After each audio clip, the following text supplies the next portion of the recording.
It's the year 1959. The aliens known as the Furons are an endangered species, and the only way they can be saved is by collecting the DNA found in the brainstems of humans. In this game, you play as Cryptosporidium-137, also known as Crypto, and have been tasked to save the Furons from complete extinction. This could have been an introduction to a very serious sci-fi series, but on the contrary, this is not what the Destroy All Humans remake is about. In this game, originally released in 2005, we return to an older style of video games, with storylines that don't make too much sense, while dipping our toes into what we now know as open world environments. Now this is not to say that Destroy All Humans isn't a modern game thanks to this remake. There's plenty to talk about, so let's jump in for a ride on this reimagined flying saucer.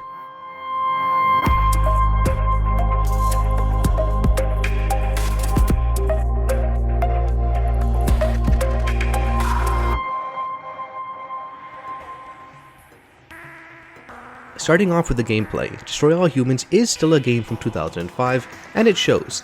The gameplay, while varied, isn't that engaging, and shows how open vistas in video games have evolved over time. Destroy All Humans is a third-person action-adventure game where your character has a plethora of different weapons and abilities to choose from. You can use telekinesis to throw humans, cows, or objects around.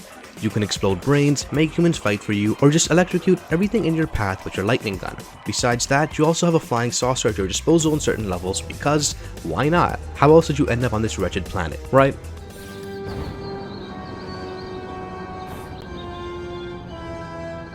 Mixing this up are some stealth missions, various subtasks, and the ability to fly around on your jetpack.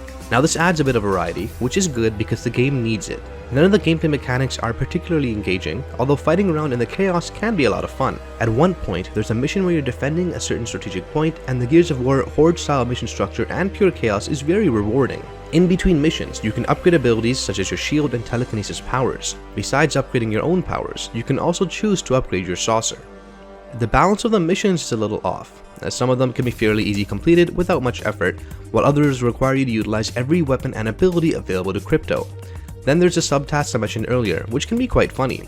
There can be things like finishing the mission without being seen, or killing an agent with a cop and a cop with an agent by throwing them at each other using your telekinesis ability. At one point while playing Destroy All Humans, I was wondering to myself why this game got a remake. There have been so many other great titles which could have received this treatment, but THQ Nordic chose to polish this alien invasion for our pleasure. So is it a story worth telling again? What in the blue blazes is that? One. No, wait! Stop the countdown! Now the story itself feels like a B film from a few years ago with a pretty nonsensical plot and typical humor found in 2005. Obviously, this was the feeling that the developers were going for, with a corny story that at times didn't feel like it was going anywhere. The 1950s post-war setting is portrayed fairly well in the game, with typical American suburbs, old film posters, and characters walking down the street. Crypto can also read the minds of people he comes across, so you get a glimpse of what people were thinking about back in the 1950s. Now with the over-the-top portrayal of the 50s also comes the stereotypes more common at the time. At some points, it felt like I was playing a non-horny Leisure Suit Larry game, where the misogynistic humor is very reminiscent of older times.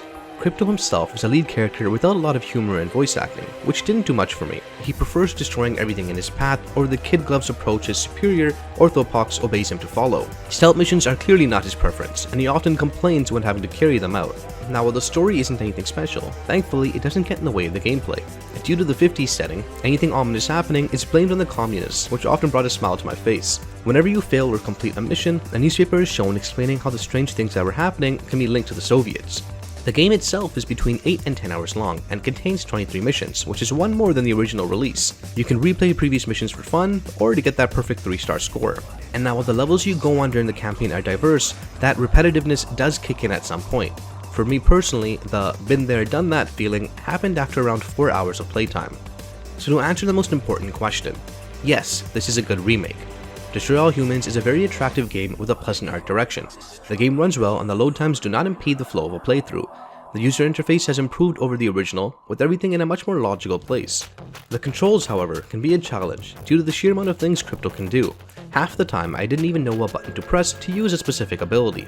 It's obvious to see that the developers at Black Forest Games have put a lot of effort and heart into this remake, staying true to the original but making it a lot more pleasant to play.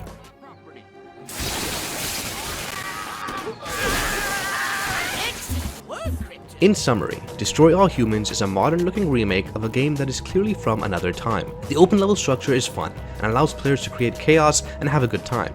The story is stuck in 2005 and isn't anything special, but all things considered, this is a pretty decent remake of a game that didn't set the world on fire over 15 years ago. Is it a must-play title? No, not really. Would you have a lot of fun playing the game? Yeah, for sure. No, wait! Stop the countdown!